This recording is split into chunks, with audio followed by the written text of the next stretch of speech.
So if you want to this summer, I don't know, impress anyone at a barbecue, or maybe your kid that won't eat anything, or your boyfriend who, you know, never wants the same thing as you, okay? Make this dish and then everyone will love it. This is a dish that everyone can love and enjoy. And if you don't, I don't think you're American. Just kidding. I take that back. I can't say these things. Probably political nonsense.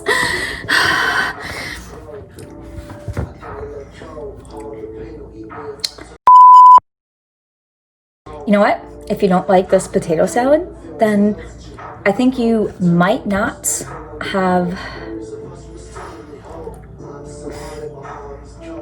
You're missing out on...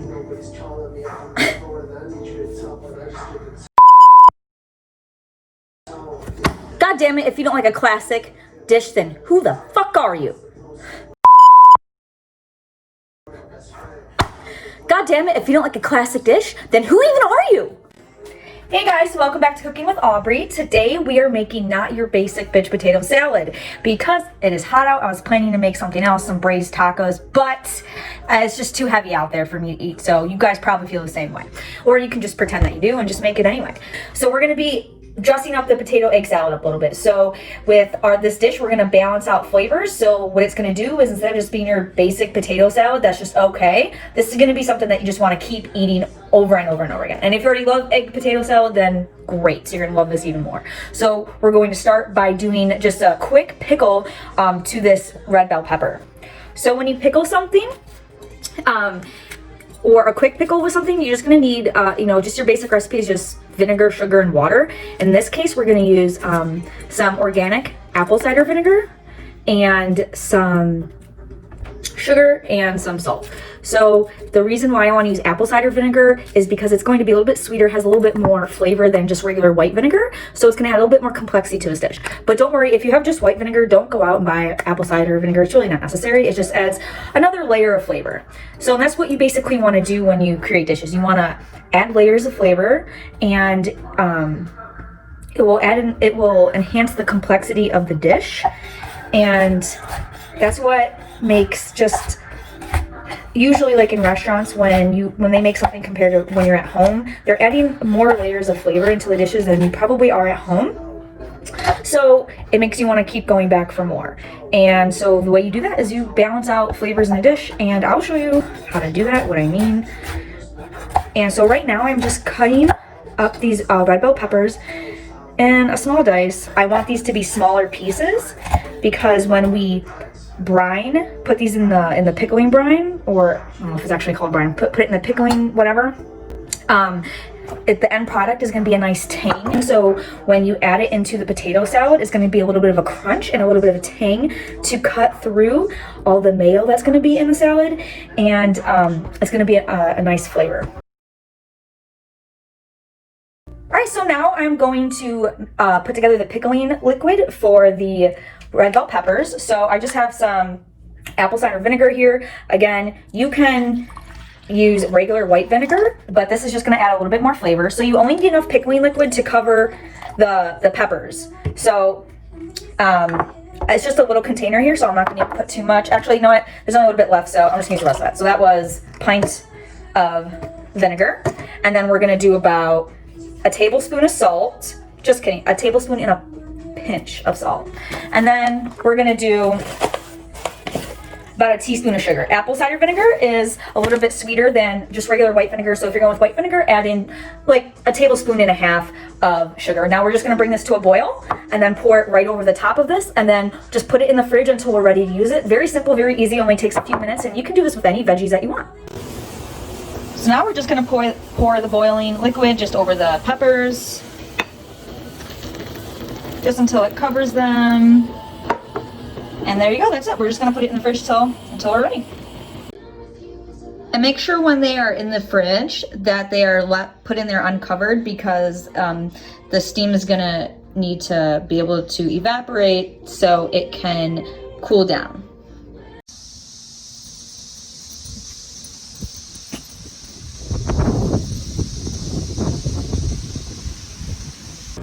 So now we're just gonna start peeling the potatoes.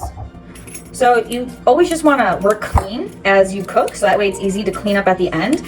So if you're just doing things like this, just having like a garbage bowl to just put all of your, stuff in, then it just kind of makes things easier. So just little things like this. And when you're building a dish, you want to balance out all these different types of flavors, like fat, acid, umami, bitterness, like all those types of things. So in this dish, there's going to be a lot of fat. There's mayo, there's egg yolk, and then it has the potatoes in here, which are starchy as well. So you want to put some tang in there. So that's where the pickled, red bell peppers come from, and that's a more unique flavor. So you're kind of elevating the dish a little bit. And then we're going to put, stone ground mustard in there too, to add a little bit of tang to cut through all that, and some shallots instead of just, regular onions. And what I'm using right now, these potatoes are the Yukon Gold Potatoes. You can use whatever potatoes you want. I just like these because they're just a nice flavor for potato salad, and they're not too starchy. So now we're going to cook these potatoes, and when you boil potatoes, you want to start them off in cold water. So I'm only making this for myself, by the way, so just, triple, quadruple the recipe, whatever. I'm just going to put these in some cold water, and then bring the water up to a light simmer, and then bring the heat back down. And the reason why you want to start the potatoes off in the cold water is so that it helps them, has a nice, better finished product, because when you cut into them, they're going to be a nicer texture. They're not going to be as gummy, not as mushy. So it's a more fluffy, lighter texture for the potato. So these potatoes are pretty small. If you're using larger potatoes, go ahead and cut them in half or even quarters. And we're going to go ahead and get these started. So now I have 4 eggs in here, and I'm going to start boiling them to cook these. We're going to boil these eggs, hard boil them, and we want to start these off in cold water as well. The proper way to hard boil eggs is that you want to start them off in cold water, and then you want to bring the water up to a soft boil, and then go ahead and lower that heat back down, and then let it cook for 7 minutes, and then take it off the heat. And that's how you cook a boiled egg. You don't want the yellow part, the yolk, to have that green ring around the edge of it. That means that you overcooked the egg. So now I'm just cutting up some green onion to add in here. Some of it's going to be garnished, and some of it's going right in. This is going to help add color to the dish, and it's going to be a little bit of a bite. And it's going to be really nice, like crisp, refreshing ingredient. And keep in mind, when you're cutting, you want your knuckles like this, and you're using your knuckles to guide your knife, and you're holding your knife like this. You want to have these 2 fingers right up here, okay, your thumb and your pointer finger, and because then you'll have more control of the knife.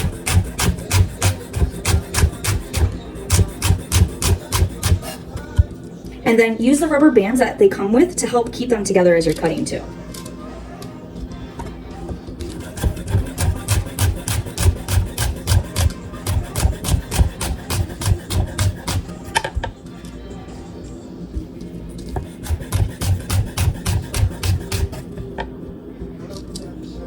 And then you can move down the rubber band once you start getting towards the end.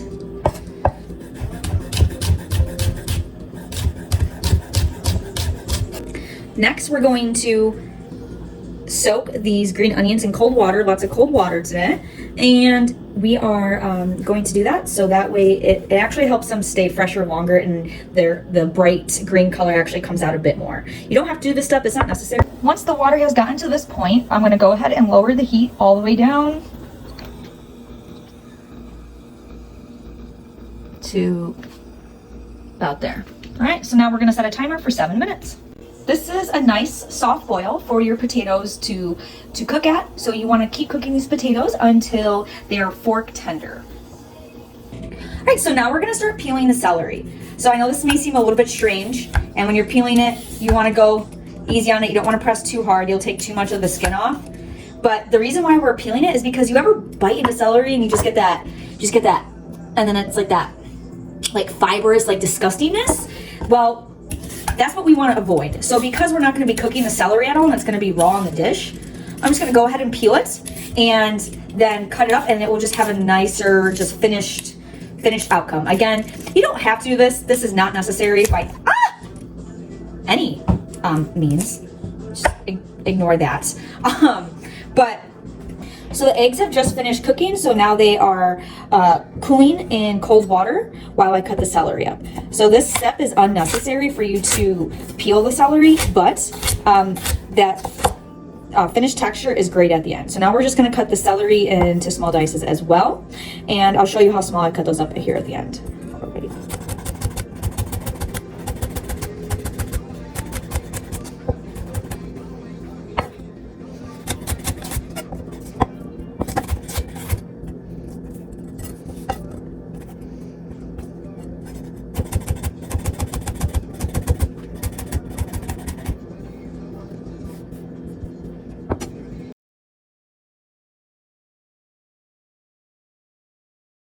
All right, so let's check on these potatoes. Oh, these are not done yet. This fork should be able to go in pretty easily.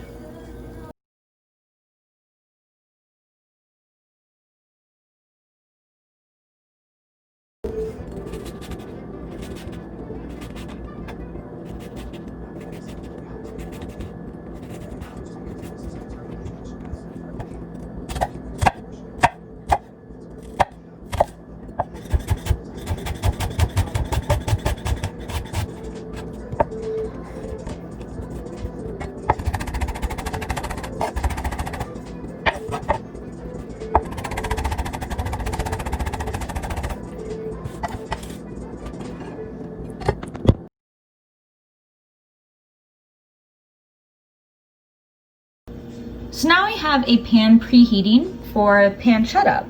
We're gonna render down some pancetta, and remember, you always want to preheat your pan. So the pancetta we're gonna be using is by Boar's Head. Boar's Head's a great brand because it doesn't have any crap added to the meat, but you can use whatever pancetta if you want, brand that you'd like. You can also use bacon if you don't have pancetta at your local store. So pancetta is very similar to bacon. It's an Italian style cured meat. So it's gonna have a nice salty texture to it. And we're gonna garnish the potato salad with this. So this is just gonna add another level of smokiness to the dish. So this is after the fat has rendered out of the pancetta.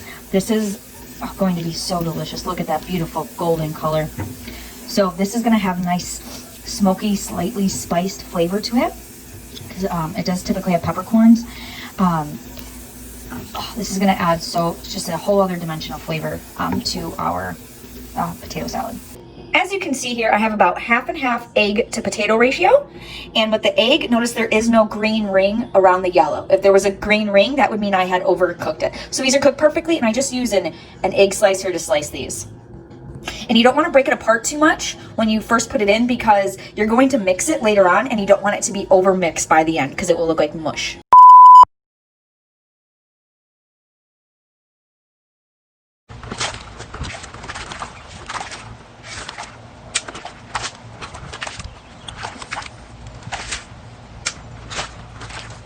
Alright, time for the most exciting part. We're going to put together this potato salad because I'm starving. So if this video so far has made you hungry, then please like and share the video, because then more people can get hungry just like you, and I will forever be in debt to you if you do that. Just remind me, hey Aubrey, 2 years from now, I liked and shared your stuff, so now you owe me, right? Maybe I'll actually help you. I don't know. Anyway, I don't know what the fuck I'm talking about. So we're gonna add in mayo. So this is safflower mayo. This is my favorite kind of mayo. It just has a creamy, rich, delicious taste, and you just can't beat it. And everyone I show this to just doesn't go back to normal. So we have our potatoes and eggs, and so now we're gonna add mayo. So now this is all about balancing flavor now. So I'm gonna say there's about a cup and a half worth of potato. This was 4 eggs, 4 large eggs. All right. Now we're gonna add in the mayo. So I'm gonna add in, you don't wanna be too mayo-y. A lot of people add too much mayo. But 1 more scoopful. We can always add a little bit more later if we need to. But I'm gonna try to get it all the right measurements the first time, because you don't wanna overmix. So now we have our shallot here. So this shallot, I cut up very fine. It's going to add a little bit of a crunch for texture. And so it's gonna have a little bit of tartness, kind of cut through all that fat as well. So I'm adding, that much is fine, because we're also gonna add the green onion too. So that was about 2 tablespoons of minced shallots. And then of a celery here. This is for crunch and a little bit of flavor. So this, we can add all, well, yeah, all this in should be fine. That's about 1/3 of a cup. And then this roasted garlic, we definitely don't need all this, so I'm gonna say about 3/4 of that, which I would say is about 3 or 4 tablespoons. You know, if you love garlic, go crazy.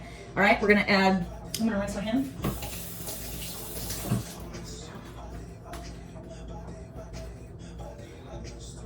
Add some green onion. This is gonna add a little bit of crispness and freshness to the dish. Also give it some nice color. Okay, so I added about 3 tablespoons of that green onion. We're gonna add some stone ground mustard. You can use Dijon or yellow mustard, but stone ground has a nice hearty flavor. That's gonna help cut through that fat as well of the egg, the mayo, and then all that starchiness from the potato. So we're gonna add about a tablespoon of the stone ground mustard. And then these are the pickled red bell peppers that we started off with in the beginning that have been in the fridge. I mean, from the time I started filming this, they've probably been in the fridge for about an hour and a half, okay? So now they've softened up a little bit. So they're gonna have a little bit of a crunch, but not as much crunch as like the celery, which is fine because you got the crunch from the celery. So now we're gonna go ahead and add this. This is gonna add a whole other layer of flavor of that apple cider vinegar, that red bell pepper. You know, it's gonna jazz up that color. I'm just using the fork to kind of strain off the excess liquid. And I added about 3 tablespoons of that. We're gonna add a little bit of salt here. Keep in mind, we're gonna have salt from the pancetta. That pancetta is gonna be really salty. So I just added like 2 teaspoons. You'll get better with estimating this kind of stuff as you keep cooking, okay? This doesn't come naturally to you, so don't worry. And we're only gonna add a tiny bit of salt because we're gonna have that slightly peppery flavor from that pancetta. So I only crack that pepper a few times, just a very light sprinkle, okay? If you're not using a fresh grinder. We're gonna add the pancetta at the end on top as a nice garnish. So now we wanna mix it, but we gotta be careful not to over mix it.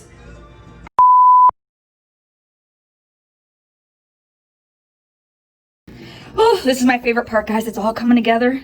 So just be gentle, fold everything in, scoop down to the bottom, fold up and over. This is how you're not going to over mix your food. If you just go like this and just stir it normally, it's gonna break up the soft ingredients like the egg and the potato a lot faster, and it's going to have a mushy outcome. So just be gentle. I actually went a little heavy on the mayo, honestly. That's okay. I like the mayo, so maybe add just a little bit less mayo, but this is still gonna be delicious. See, guys, I always said you can add more, but you can't take it out, so I'm just stuck with it. All right, learn from my fucking mistakes. I feel like this is every goddamn video. What not to fucking do. All right, so let's taste it and see if we need to adjust anything in the dish. So I'm just gonna take a big bite to try to get a little bit of everything. Go with a little bit more salt. It has a great finish. It has a nice crisp finish and it's not too fatty. So everything is actually really well balanced. I went a little crazy on the mayo, but it's not that too big of a deal. So now I'm gonna stir in this salt. You know what? I'm gonna actually a touch more pepper. Be very careful with pepper, okay? Especially freshly cut pepper.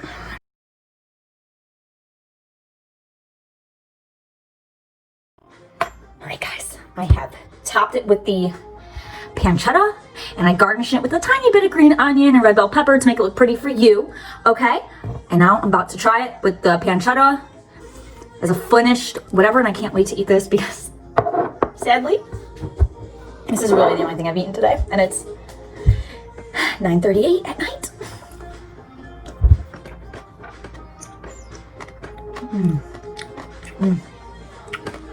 That pancetta makes this, okay? I mean, without the pancetta, it's still a great potato salad, but this pancetta, I mean, with the pancetta, is just, it takes over top notch, okay?